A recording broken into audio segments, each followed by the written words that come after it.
네, 저희 직업환경의학 분야에 2차를 어떻게 구성되어 있는지, 강의가 어떻게 진행되는지 궁금하신 분들이 있어서 좀 자세히 설명을 드리겠습니다. 저희 직업환경의학 분야의 구성은 이렇게 되어 있어요. 모든 질환은 직업병에 의해서 발생을 하죠. 그래서 이런 것들을 연결해서 제가 구성을 해봤는데요. 첫 번째는 법령이에요. 산업안전보건법, 시행령, 시행규칙, 산업재해보상법, 그리고 중대재해처벌법. 대표적으로 이렇게 5개만 보더라도 이 모든 법의 반 이상이 아마 시험 문제가 될 거예요. 근데 법령을 한 번에 쭉 제가 열거해 놓으면 그냥 법정 갖다 여기다 놓은 거밖에 안 되더라고요. 그래서 대표적으로 이런 법들이 거기에서 이제 얘기하는 내용이 뭔지 이런 것들에 대해서 첫 번째는 법령에 구성을 했고요. 그리고 법령 내용 중에서 구체화돼서 어떤 질환이라든지 직업병이라든지 이런 것들에 대해서 구체화되는 내용들은 제가 여기에 맞춰서 다 넣어놨어요. 그래서 중간중간에 이거는 산업안전보건법에 있는 법령 내용입니다. 이거는 시험에 잘 나오고 있습니다. 이런 식으로 제가 말씀을 드리고 있거든요. 그리고 두 번째는 산업위생 분야예요. 산업위생 분야는 제일 중요한 게 이제 작업환경 측정인데요. 저희가 직업환경의학이다 보니까 산업위생 분야의 측정 분야는 많이 시험에 안 나오고 있어요.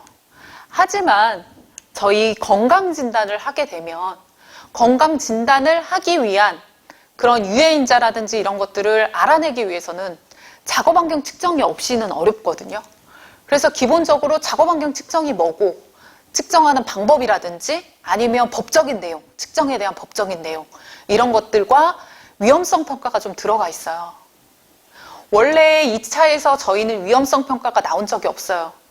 하지만 위생 파트에서 좀 나오고 있었고 그리고 앞으로 어떤 재해가 발생하기 전에 예방하는 걸 목표로 하는 게 원칙이기 때문에 앞으로 충분히 나올 가능성이 있다고 생각을 하고 저희 산업보건지도사도 이 업무를 하고 있기 때문에 거기에 관련된 내용도 함께 넣어드렸어요. 그리고 세 번째, 건강진단은 저희 직업환경의학에서는 빼놓을 수 없는 거죠. 가장 기본이 되고 이게 없으면 직업환경의학을 논할 수 없는 거죠. 그래서 건강검진의 종류, 그리고 어떤 건강검진을 구분하는 방법, 어떤 상황에 어떤 건강검진을 해야 되는지, 또 법적인 부분, 이런 것들에 대해서 넣어놨어요. 그리고 저희 직업병에는 직업성 질환과 작업 관련성 질환으로 두 개 크게 나눠져요. 그래서 직업성 질환은 직업병을 일으키는 직접적인 요인이거든요. 그래서 그런 요인들의 대표적인 질병, 뭐 폐질환은 어떻게 일어나고 그에 관한 예방대책은 어떤 거고 건강장애는 어떤 것들이 일어나고 이런 것들을 큰 틀로 해서 넣어놨어요. 그리고 작업 관련성 질환. 이 부분은 작업을 하는 과정에서 발생할 수 있는 그런 요인들과 개인적인 요인들이 함께 합쳐져서 나오는 게 작업 관련성 질환이죠. 그래서 요즘에 사람들의 관심도도 높고 이거에 대한 산업재해 보상도 많이 받고 있기 때문에 아무래도 무시할 수 없는 부분 중에 하나죠. 그래서 법적으로 저희가 작업 관련성 질환에서 인정되는 경우 그리고 이런 질환들을 확인하는 방법, 측정하는 방법이라든지 이런 것들 그리고 그에 따른 예방 대책 이런 것들에 대해서 넣어놨어요.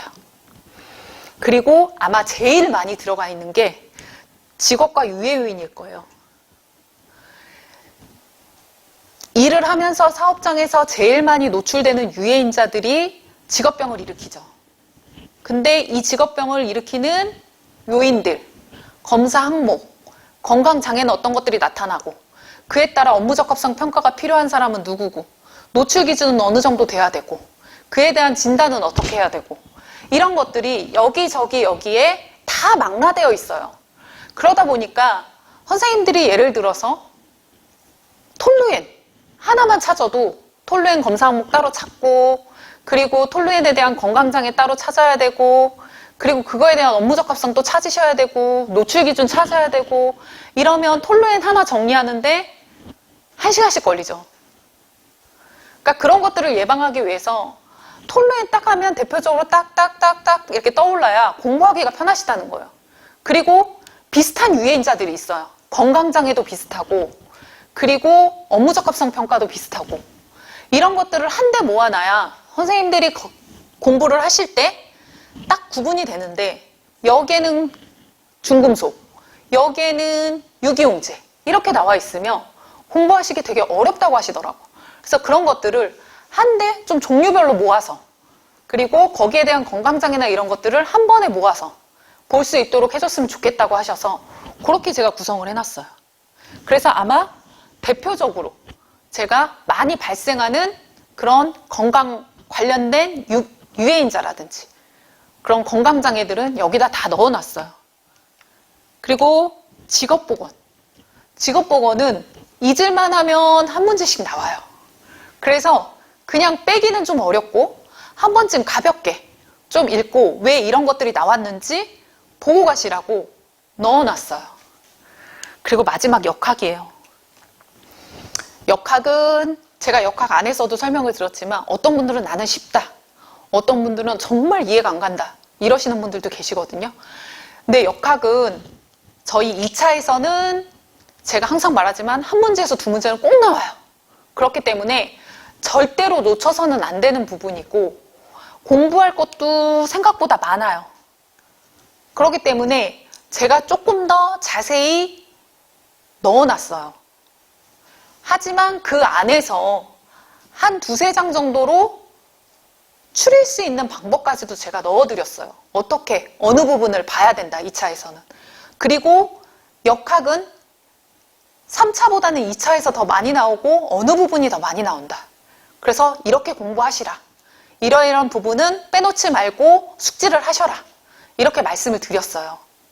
그렇기 때문에 아마 강의를 구성하는 데 있어서 선생님들이 강의를 듣고 수험서를 보시면 제일 좋은 게 여기저기 망라되어 있는 그런 자료들이 한 군데에 관련된 것들은 한 군데에 짝짝짝 모아져 있기 때문에 아마 보시기에는 조금 더 편하실 거예요. 그래서 그렇게 해서 강의를 구성을 했습니다. 강의를 보시면서 혹시 궁금하신 게 있거나 이러시면 언제든지 저한테 문의를 주시면 제가 그 부분에 대해서는 언제든지 답변을 해드리도록 하겠습니다. 그래서 강의 들으시면서 궁금한 게 있으시면 언제든지 연락 주시고 저와 함께 이 강의를 들으시고 합격하실 수 있는 길로 함께 가셨으면 좋겠습니다. 저희 2차 시험이 주관식이다 보니까 답안지를 어떻게 써야 되는지 그리고 문제를 보면서 이제 어떻게 답을 해야 되는지 이런 거에 대해서 서술형의 문제에 대해서 고민을 많이 하시는 분들이 있어요. 근데 2차 시험은 제가 분명히 말씀드리지만 명확한 걸 시험에 내요. 그렇기 때문에 명확하지 않은 것을 어설프게 썼다가 오히려 점수를 깎이시는 분들을 봤어요.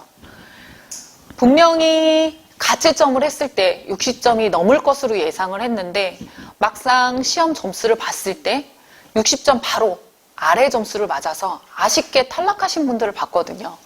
그래서 답안지를 어떻게 작성했는지 서로 얘기를 해봤을 때 명확하지 않은 것들을 명확한 걸 처음에 쓰시고 뭔가 부족하다고 생각을 해서 옆에다 내가 이거인 것 같은데 아닌 것 같은데 막 이렇게 고민하던 것들을 옆에 막 써주셨어요.